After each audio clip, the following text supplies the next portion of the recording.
Veteran Health Policy by Nicole Pincher.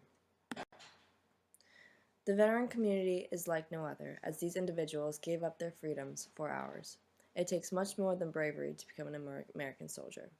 Veterans, especially those who have seen combat, suffer through much more emotional and physical trauma than the average American civilian. Therefore, it is imperative for veterans to receive timely and effective care on a regular basis.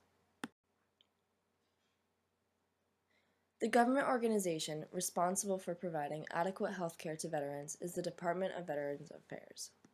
The department's foundation lies in the quote, "To care for him who shall have borne the battle and for his widow and his orphan," by Abraham Lincoln. To hold his promise, the department contains many resources for veterans to use, such as access to home loans, the GI Bill for college tuition, life insurance, burials and memorials, and health care.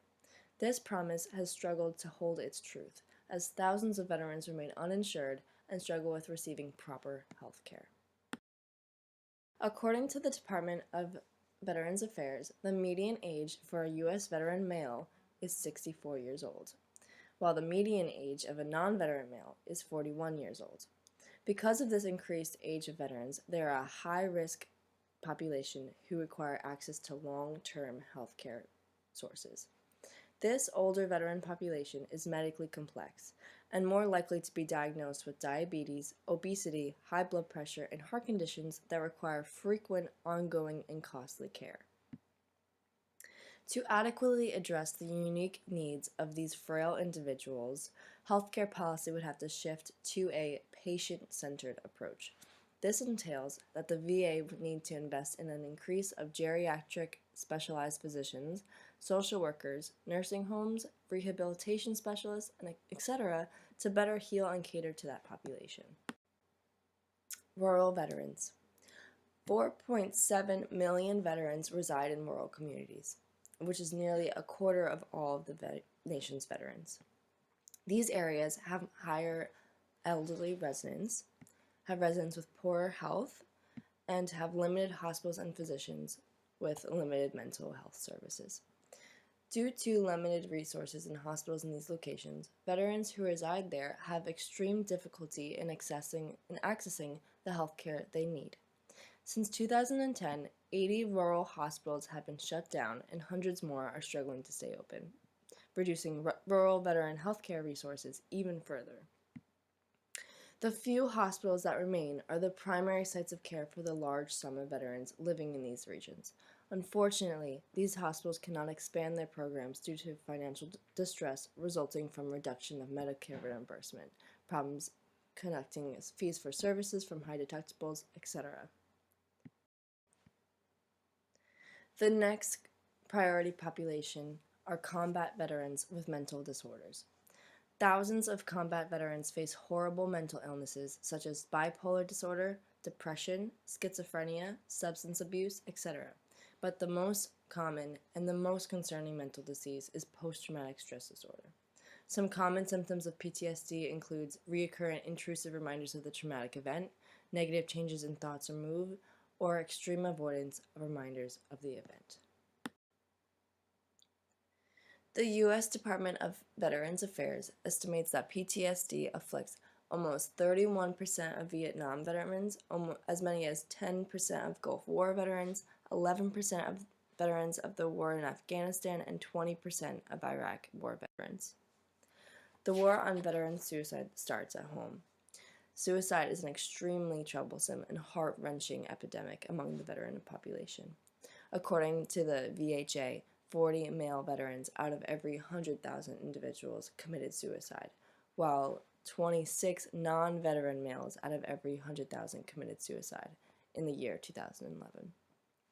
This statistic is not surprising, as male veterans with a PTSD have 2 times higher risk of death than those who do not have mental illness. Therefore, it is extremely important that our veterans have full access to mental health resources here in the States. Veterans who do not receive mental health services from the VA are more likely to commit suicide than those who do have access. The difference of having this access are to the support groups, the psychologists, therapy sessions that VHA members are provided It could mean the difference of life and death. Non-VHA members may not be able to afford the private therapy, therefore not being able to access the help that they need. Mental health is equally, if not more important than one's physical well-being, as it has claimed the lives of millions. It is imperative that the healthcare system understands that and reflects it in the way it distributes care. Going back to the limited resources in rural areas, veterans in general have a higher risk of mental disorders, but the limited health care that is provided to rural veterans specifically raises their risk of mental disorders and suicidal thoughts immensely. As we have talked about throughout the semester, excessive waiting times are common throughout America's hospitals. The Veteran Association is no different. It is one of the largest government-funded healthcare programs, and like those who are uninsured or have Medicare or Medicaid, veteran patients have to sit through hours of waiting before getting treatment from a doctor.